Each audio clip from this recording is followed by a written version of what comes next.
The relationship with my family became even more tenuous after I moved out and they saw the house I had bought. They resorted to legal measures, demanding that the house be given to my sister. They lost the lawsuit and were burdened with a debt of $120,000. I have been dwelling on this issue for a long time, questioning whether I need advice. I may just want to express my feelings, but I have always felt unloved within my family. I have a sister, Margaret, who is 5 years younger than me, but we have never gotten along. Her birth seemed to make everything worse. Since childhood, I felt that my parents saw her as the center of their world. She was the golden child, and I was treated as just another person around. I might be overreacting, but looking back, it becomes clear that everything was off. Take last Christmas, for example. Margaret received a brand new PS5 fully set up, something I had wanted. All I had was a pair of plain white socks I bought at Walmart. It's not about the socks themselves, but they were the only gift I had under the Christmas tree. While the family gathered and smiles were all around, Margaret was picking gifts like a little animal scavenging for toys. During this time, the whole house was abuzz for her. In my hands, there was a modestly wrapped package. I sat there in new socks, forcing a smile, completely ignored by everyone around.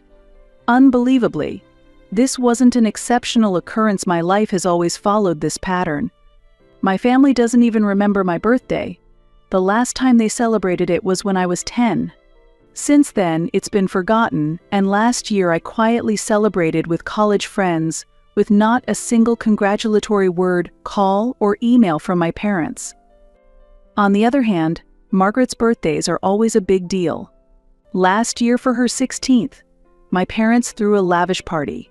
Family and friends were all invited, and amazingly, a trampoline was set up, with entertainers and magicians called in. The house was filled with decorations, and everything was catered professionally. It was like a festival.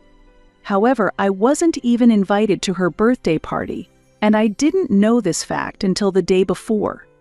When I asked my parents, they explicitly stated they did not want me to participate. To be honest, I was overwhelmed with my studies at the time.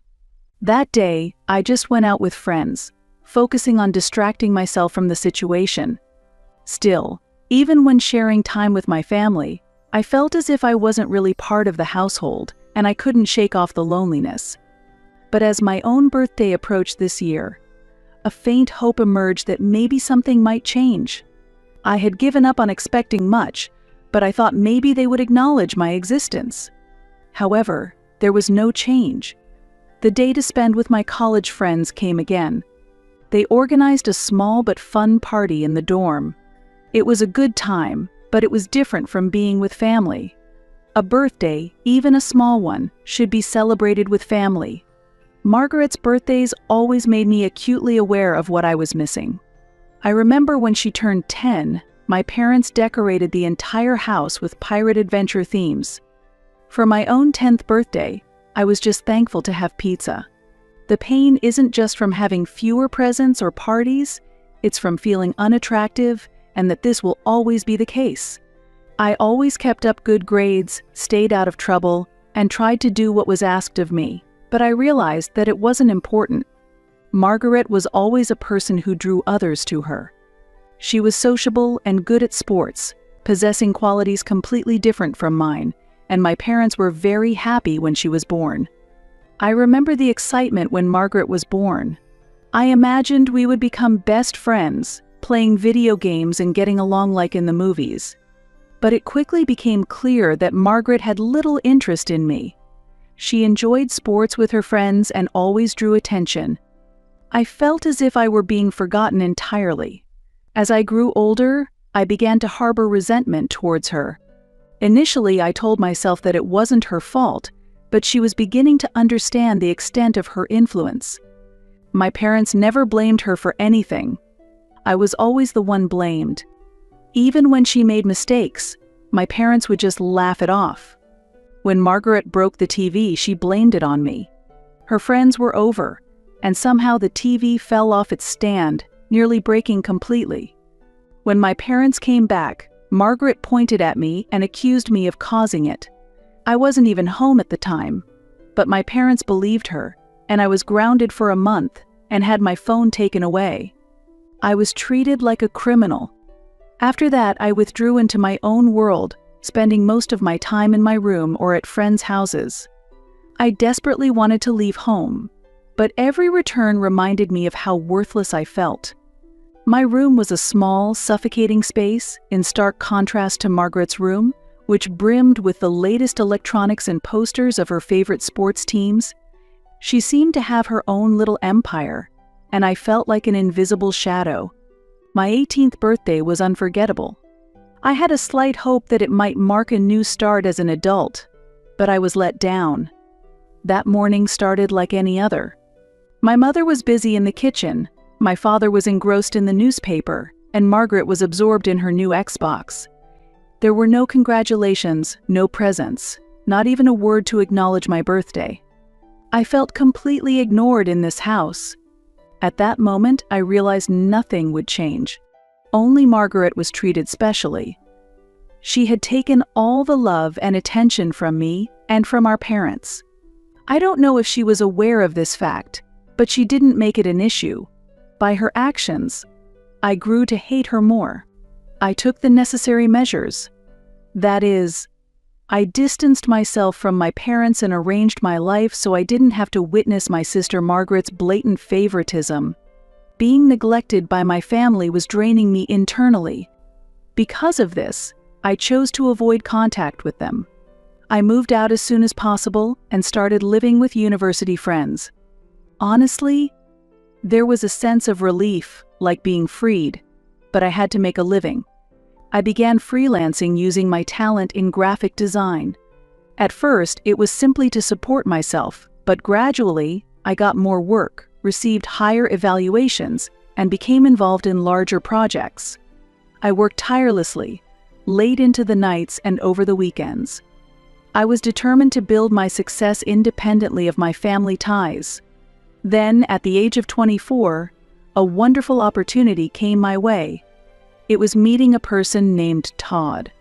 He had all the qualities I was looking for, and was the ideal partner. He was intelligent, ambitious, and had a generous heart. He was also freelancing, specifically managing social media for small and medium businesses. We hit it off right away and started collaborating on various projects. We supported each other and grew in our respective fields. In fact, he was the first person who made me feel like I wasn't just part of the background. He truly understood me, and he loved me not for what I could do for him, but for who I was.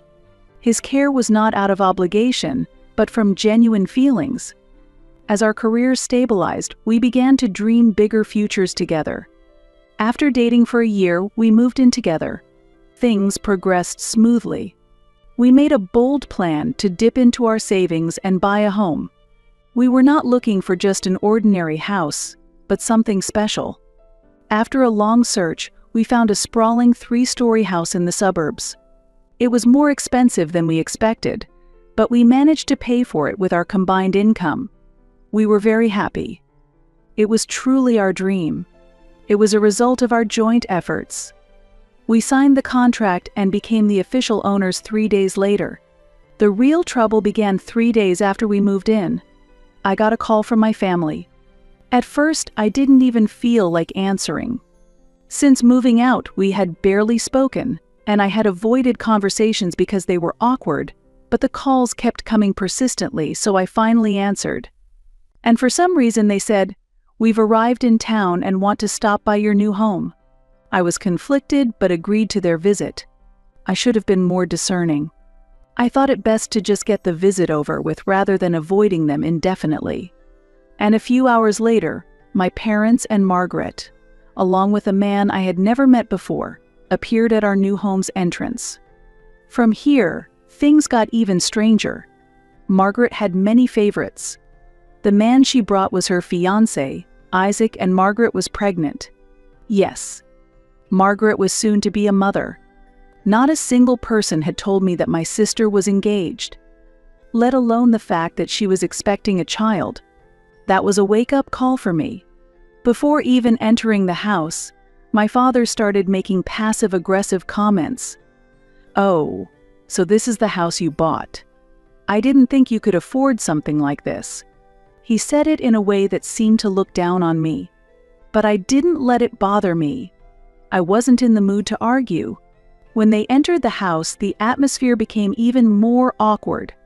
My mother tried to talk to Todd, but he sensed something was off, glanced at me, and asked what was going on here. At that moment, my father and Margaret were whispering, and Isaac was acting as if the house belonged to him. Then suddenly, my father made an unexpected statement and began to speak decisively. "I think it makes sense for Margaret and Isaac to move in here to build their family and make space for the baby," he stated arrogantly. I was so stunned by his words that I could only stare. "This place is too large for you and Todd." My father continued, ignoring how upset I was. "Margaret and Isaac really need a large place like this to raise a child. You two don't need all this space." I couldn't believe my ears. My father looked me straight in the eye, and what he said next made me feel indignant.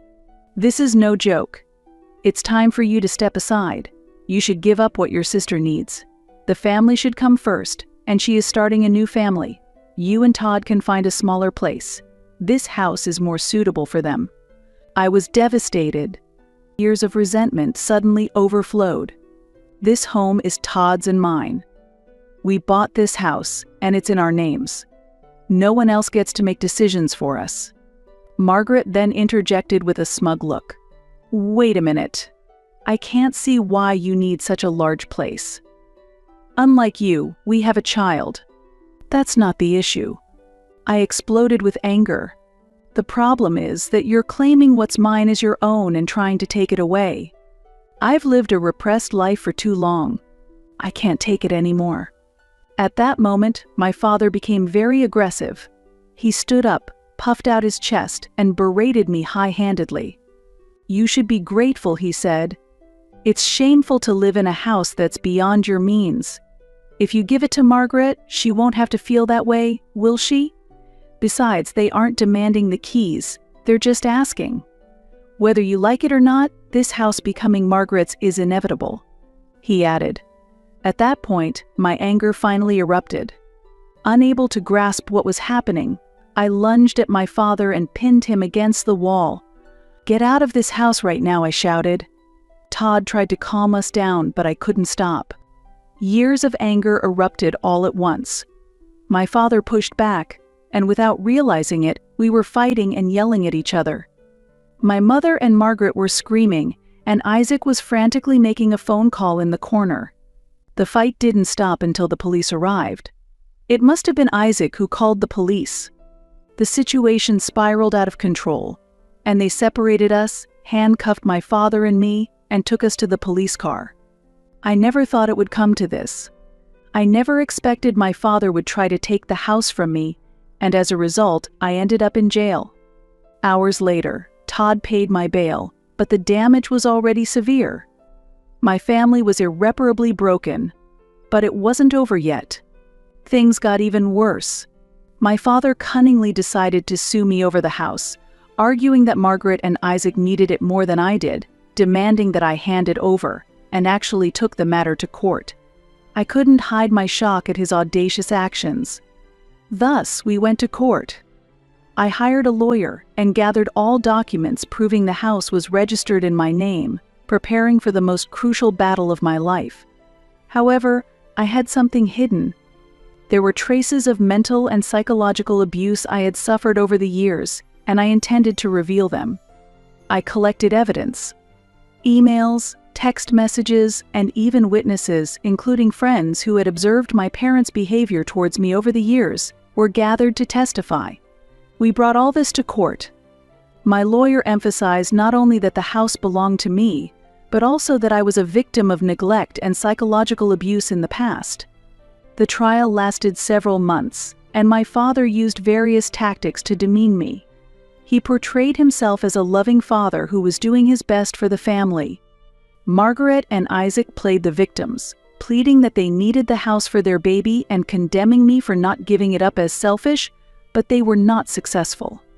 When the verdict was finally announced, I felt relieved of a huge burden. The court ruled in my favor and further ordered my father to pay $120,000 in damages for the mental and psychological abuse. For the first time in my life, I felt that justice was served as someone stood up for my rights. Following the judgment, I decided to completely cut off contact with my parents and Margaret. I could no longer endure manipulation, falsehoods, and unfair favoritism. Together with Todd, we finally made the house truly ours and began building a new life, though the scars from the past had not fully healed. Even now, as I write this, it's unbelievable to think how much my parents tried to deceive me, but that was the reality. Margaret had once been the favored youngest child, but that situation has changed. It has been about 3 years since then. Before continuing this story, let me tell you about our wedding, which took place 3 years ago. It was the happiest day of my life and the best decision I've ever made. Having overcome complex family issues, Todd remained my steadfast support. After the court battle with my father, it was confirmed that Todd was the only person I could truly trust. We had a small, intimate ceremony with just Todd's close friends and relatives, without inviting my parents, sister, or any other family members. The manipulation, abuse, and subsequent litigation they had subjected me to were incomprehensible. I didn't want their toxic behavior to ruin my wedding day, as I had fully realized their true nature. However, a few days after the wedding, I received a long guilt-inducing email from my mother, expressing how hurt she was for not being invited. How she found out remains unclear. My father did not attempt to contact me, which was fine by me, but Margaret seemed to have lost her self-control. This was predictable. Margaret had always been the golden child, constantly striving to please our parents. She never accepted responsibility for her life, always shifting blame for her mistakes onto others. Although the court's favorable decision and the ordered payment of $120,000 to me affected my parents' finances, it did not bankrupt them, but their financial flexibility was significantly reduced. Spoiled throughout her life, Margaret could not handle this new reality. She believed she had a right to inherit the house my father owned, but she could not make that a reality. Her demands for a large sum of money were just the beginning of her disappointments. Her fiancé, Isaac, left her a few months after the trial. Reportedly, Margaret had a miscarriage due to mental stress. It all felt like my fault. The sequence of events, my father losing the lawsuit, facing financial difficulties, and Isaac leaving Margaret, seemed to be blamed on me. Then, the situation completely changed. A month into our marriage, as Todd and I were adjusting to our new life, we enjoyed the peace of being free from family toxicity. One day we decided to take a walk in our neighborhood. As we strolled down the quiet streets, we breathed in the fresh air, refreshing our spirits. It was supposed to be a normal day. We had walked about half a block when we encountered Margaret. She was standing on the corner, staring intently at me. Her eyes were filled with anger. My heart froze in an instant. I hadn't seen her since the trial, and I couldn't understand why she would suddenly appear near me. Confused, I yelled, "What are you doing here?" Before I could grasp the situation, she charged at me. In her hand was an iron rod, apparently taken from a construction site. I tried to retreat, screaming, but she was too fast. She swung the rod and hit my abdomen before I could react. Pain shot through me instantly, sharp as if my ribs were engulfed in flames. I bent over, gasping for breath, but Margaret's attack was not over yet. She swung the rod down again, this time aiming at my feet. The rod struck my left shin with a sickening sound, and I collapsed weakly onto the sidewalk. "You ruined my life." Margaret continued to shout, trembling with anger. "It's all your fault. You caused our father's financial collapse. It's your fault Isaac left. Everything broke because of you." I managed to stand and tried to defend myself, but my body wouldn't move properly. I'm not sure how much time passed, but gradually I heard voices growing louder in the distance. There were shouts from people around and footsteps rushing towards me. I saw someone grab Margaret and pull her away, but my consciousness was fading and I couldn't grasp what was happening. When I regained consciousness, I was in a hospital bed. Todd was sitting beside me, his face pale and his eyes red with tears. I tried to speak, but my throat was dry and my body screamed in pain. "Are you okay?" Todd whispered as he gripped my hand tightly. "I'm okay." But I was far from okay. I had multiple broken ribs, a fractured left leg, and a broken right arm. The doctor told me it was fortunate that I had survived. If it hadn't been for the bystanders who intervened, Margaret might have killed me. I had to call the police to stop her. Margaret was arrested at the scene and handcuffed while I lay bleeding on the sidewalk. Afterwards, my consciousness faded and I remained in a dazed state. Under the influence of pain medication, my body slowly began to recover, and during that time, Todd stayed by my side constantly.